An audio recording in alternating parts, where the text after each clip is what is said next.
I mean, there are various reasons why to target the US market, and we have kind of defined it with 6 core reasons. One certainly being the language itself. If you take the English language, it's spoken by more than 1 billion people worldwide. Compare that to the German language, you have around 100 million people. And for digital content offerings, it's important, I mean, that you understand the language is a prerequisite.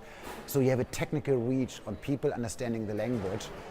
With the German language, we have a limit with 100 million. With the English language based offerings, it's more than 1 billion. And that makes it, of course, very attractive. I mean, if you consider producing content about same cost level, but 10 times, more than 10 times more reach, that makes it also from an economical standpoint very interesting.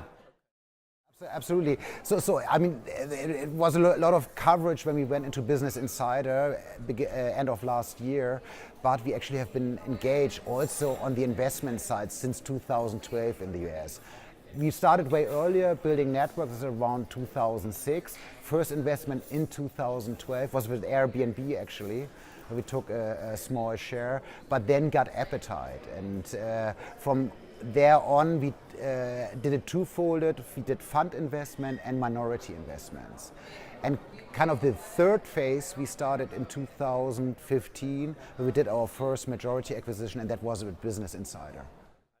Building new brands in the US market from scratch, coming from Germany, that's a very high risk of burning money. And especially if you take the segments, they are already quite developed. And that's a similar approach we have taken in Germany, where we said, okay, let's rather invest and build from there on, but where we have a basis. And that has worked very well for us in Germany. And we see it already now with the rising stars we have invested in, whether it's now this, Mike, was great investments that are really kicking off now.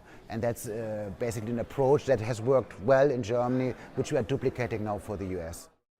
I mean, we also have done organic investment that is starting from scratch, but we have a principle with our company that we say either when we go abroad, we are already strongly present in that country, or we have a business model that we export. So, for example, with Kaufda, online offering for circulars here in Germany, where we are a majority investor, it has worked very well here in Germany. That's an example. We have now exported it into the US and started from scratch under the brand of retail.